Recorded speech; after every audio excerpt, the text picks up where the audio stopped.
Douglas from the Maine Primitive Skills School.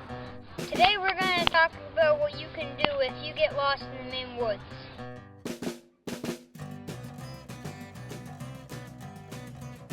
Before you go in the woods exploring or whatever, you need to do the 5 W's.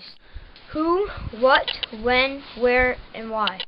Where you're going, who you're going with, what you'll be doing, what time you'll be back, and why it's important to you. If nobody's home to tell, write it all out on a piece of paper. First thing you can do in the woods if you're lost is panic. If I know that I'm traveling that way, I want to make an arrow in the ground so I know when I'm coming back that I want to travel this way, which is the way that the arrow's pointing, and that's called blazing, also known as trailblazing if you're doing it on a trail. And if I can't carve an arrow with my heel, I'll use sticks or rocks or maybe even orange ribbon on the tree so I know which way to go. Most people get lost on tote roads. They're made by skidders. A skidder is a large piece of machinery that hauls trees to the main highways. This is a bumper tree that you can see the mark. To get out of the woods, you just follow the even side. To follow this, you go straight that way to get to the main highways, and that's how you get out of the woods. Here's another bumper tree. Can you guess which way to go? Remember, look for the even side. If you guessed we were trying to travel that way, you were right. See how even this side is compared to this one? I'm standing on a rock wall. Now, these aren't as reliable as bumper trees, but if you follow one uphill, you can usually go into somebody's backyard or farm field. But I should warn you that these rock walls can go on forever. But if you go downhill with a rock wall, you could end in a swamp. Behind me is a wolf tree. That's not the actual name of the tree, but it means it's an old tree. See how big it is compared to the other trees? You might see a bunch of these old, big, dead trees in a line. That would be a property line. You can go through them, just like following a rock wall. But I should warn you, it could be a little tricky. This is called dead reckoning. It's when you have 3 objects and you line them all up in a straight line, and you walk through, line up 3 more objects, and you keep on doing it and doing it. When most people get lost, they travel around in circles. Dead reckoning is to prevent you from walking in circles. This is my second marker. This tree right here is my 3rd marker. Now I'm looking to make sure these 2 trees are still lined up. Coming over here, you're going to line up 3 more objects. That's called dead reckoning.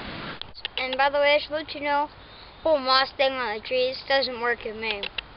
Right now I'm listening to see if I can hear cars on the highway. And that should get me back on the pavement, and I can walk to my house, out of the woods. Do you hear that?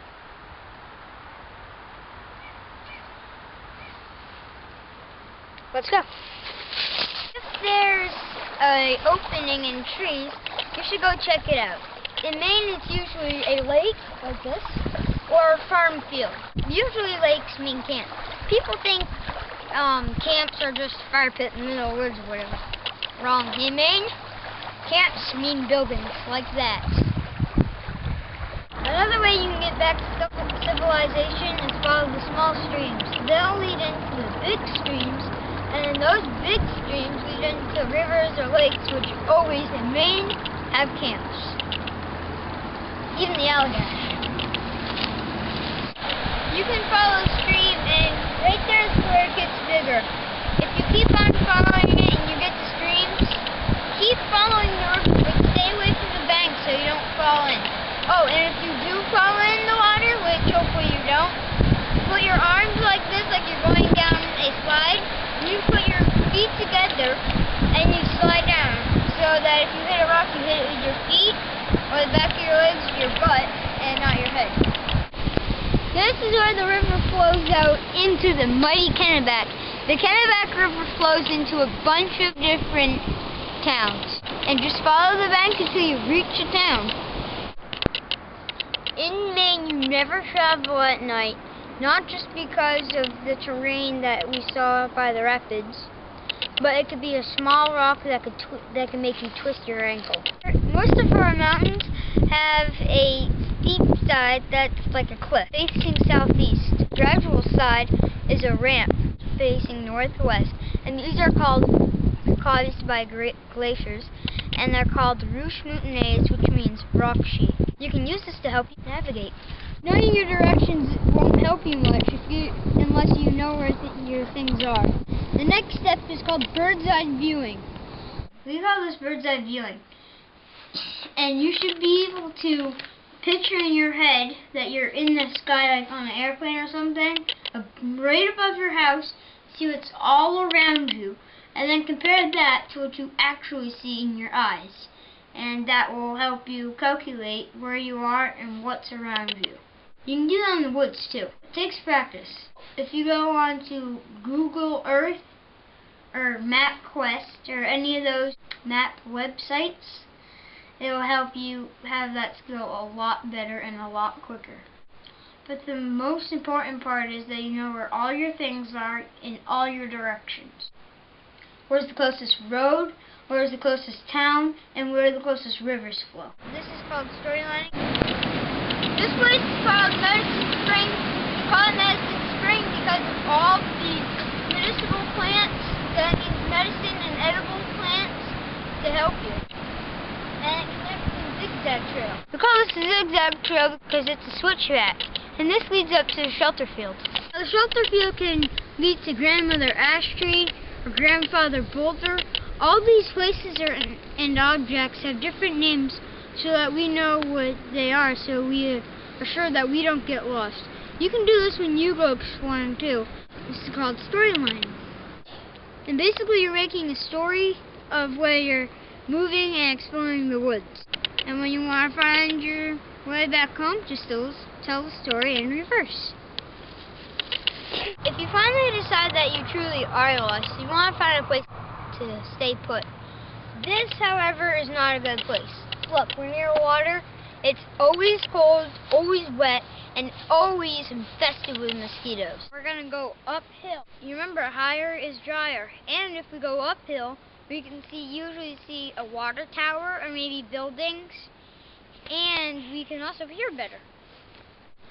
We're high enough that we can stay away from water. Look at all these leaves. That's important because we want to stay up here and wait to be rescued where it's not wet and where it's dry. If the sun starts going down low, you want to stay put, and you can tell that by putting out your hand. If the bottom of your hand is touching the earth and your fingers are touching the sun, then you want to stop and wait. And by waiting, of course, I mean by building a shelter. So we went higher, which is drier. We're facing the south, which is the sun's gonna warm us up, and we have our shelter in case we have to wait for the night. If you hear people, don't hide. A lot of people hide from the rescuers, and that's not good.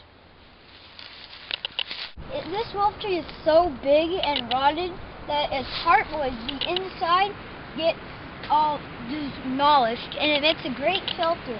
But when you go all around, look for fur and any other tracks from animals or anything, and then don't just hop in there. Look carefully so your eyes get adjusted to the dark, and look up, because raccoons and chipmunks like to get down there, and we don't want to get a visit in the night from them. When you have an improvised shelter like this, you want to use the same materials that we use for debris huts, like leaves and sticks and stuff, so you won't be laying on the ground. And after that we've determined that there's nothing in here, we can come in here and we can have a nice improvised shelter. If you want to learn more about how to build shelters, you can check out our other videos. The worst thing in the woods is a kid like me with a dog. They'll just start following each other forever and ever.